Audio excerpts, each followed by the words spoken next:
16 ছেপ্টেম্বৰ দিনটো বিশ্ব অজন স্তৰ সুৰক্ষা দিৱস হিচাপে বিশ্বৰ বিভিন্ন দেশে পালন কৰাৰ লগতে নগাঁওতো সোমবাৰে বিশ্ব অজন স্তৰ সুৰক্ষা দিৱস পালন কৰা হয়। দিৱসটিৰ সৈতে সংগতি ৰাখি সোমবাৰে অখিল ভাৰতীয় পত্ৰকাৰ মহাসভাৰ নগাঁও জিলা সমিতিৰ উদ্যোগত এক মনোজ্ঞ অনুষ্ঠান অনুষ্ঠিত কৰা হয়। নগাঁও কৃষি বিজ্ঞান কেন্দ্ৰৰ মুৰব্বী বিজ্ঞানী ডক্টৰ নিৰঞ্জন ডেকাৰ সঞ্চালনত অনুষ্ঠিত এই অনুষ্ঠানত কেঁচুসাৰ প্ৰস্তুতকৰণেৰে সুখ্যাতি অৰ্জন কৰা উদ্যমী সঞ্জীৱ গোস্বামী, প্ৰাক্তন বিধায়ক ডাক্তৰ দুৰ্লভ চমুৱাই দিৱসটিৰ তাৎপৰ্য ব্যাখ্যা কৰি কয় যে সূৰ্যৰ অতিবেঙুনীয়া ৰশ্মি পৃথিৱীৰ ষ্টেটস্ফিয়াৰ স্তৰে শোষণ কৰি জীৱজগতক ৰক্ষা কৰি আছে। যদি মানুহৰ শৰীৰত এই ৰশ্মিৰ প্ৰভাৱ পৰে তেনেহ'লে চৰ্মৰোগ, হাঁপানি আদিৰ উপৰি মাৰাত্মক কৰ্কট ৰোগো হ'ব পাৰে বুলি বিজ্ঞানীসকলে প্ৰমাণ কৰাৰ কথা উল্লেখ কৰে। আমি লোৱা অক্সিজেনটো ওটো সিঙ্গল ও হৈ যাব, হৈ পেলাই ভিতৰত কি হ'ব তোমালোকে জানা, মেটাবলাইজ হৈ পেলাই অক্সাইড হৈ পেলাই আমাৰ প্ৰি মলিকুলছ হৈ গৈ শৰীৰৰ অপকাৰ কৰে। আনকি আমাৰ সেল গঠনতো বাধা দিবই, আমাৰ ইমিউনিটিটো সি বাধা দিয়ে।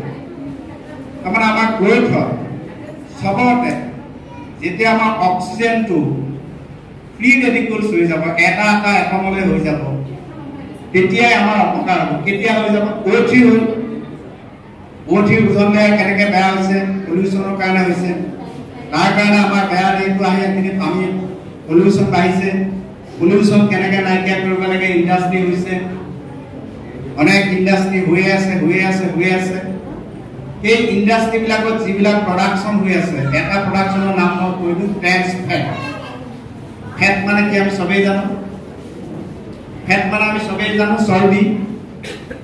জানো নে নাজানো? চৰ্বি আমি জানো নে নাজানো? লিকুইড অইলটো ফেট, কিন্তু যেটা সলিড ফৰ্মত আনে এইটো কয় ট্ৰেন্স ফেট, ডালডা। এইবিলাক ইণ্ডাষ্ট্ৰিত প্ৰডাকশ্যন হয়। পৃথিৱীৰ বহু দেশত ট্ৰেন্স ফেট প্ৰডাকশ্যন বন্ধ কৰিছে। ইণ্ডিয়াত ৰেষ্ট্ৰিকশ্যন কৰিছে।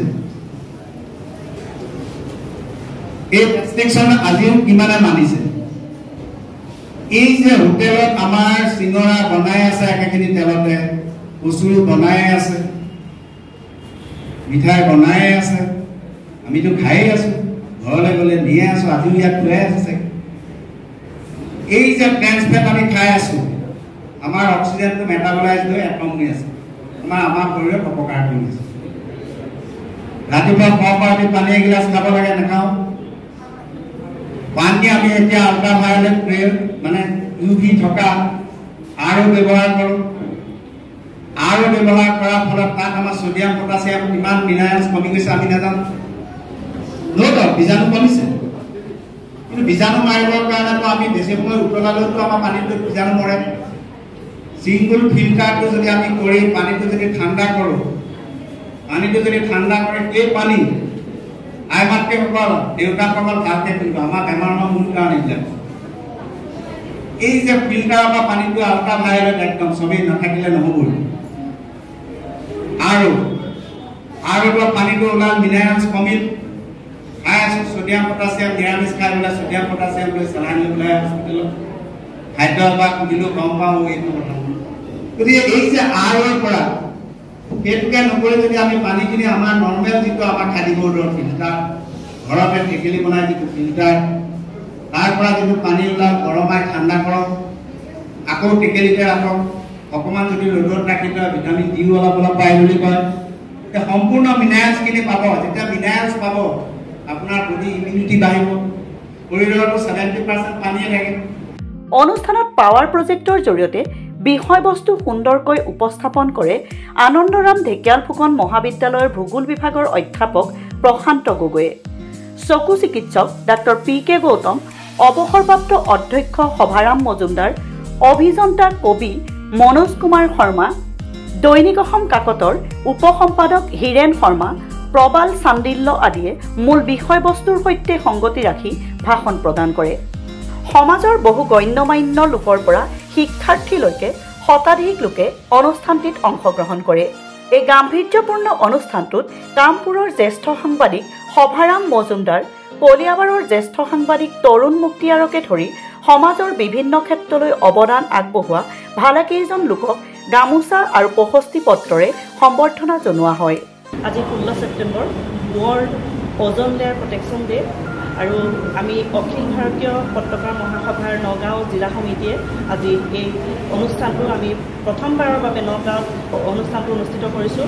আজিৰ অনুষ্ঠানটোৱে আমি যিমান দূৰ সম্ভৱ ৰাইজ উপকৃত হৈছে, যিখিনি ইয়াত উপস্থিত আছিল ছাত্ৰ ছাত্ৰীয়ে হওক বা বিভিন্ন ব্যক্তিসকল আছিল, তেওঁলোক নিশ্চয় উপকৃত হৈছে বুলি আমি ভাবিছোঁ আৰু খুবেই ভাল লাগিলে। আমি উদ্যোক্তা হিচাপে গৌৰৱ অনুভৱ কৰিছোঁ যে নগঞাবাসী ৰাইজে আমাক যথেষ্ট সহযোগ কৰিছে, তাৰ কাৰণে আমি গৌৰৱান্বিত। অখিল ভাৰতীয় পত্ৰকাৰ মহাসভা এক ৰাষ্ট্ৰীয় পৰ্যায়ৰ অনুষ্ঠান। এই সাংবাদিকৰ সুৰক্ষা আৰু নিৰাপত্তাৰ কাৰণে কাম কৰাৰ লগতে সামাজিক আৰু সাংস্কৃতিক অনুষ্ঠান। আমি সকলোৱে জানো যে আমাৰ পৃথিৱীখনৰ যি প্ৰতি ভাবুকিৰ সৃষ্টি হৈছে, তাৰ কাৰণে আমি যদি নিজে সচেতন নহওঁ তেতিয়াহ'লে আমাৰ ভৱিষ্যত প্ৰজন্মৰ কাৰণে পৃথিৱীখন কিছু ভাবুকিপূৰ্ণ হৈ পৰিব।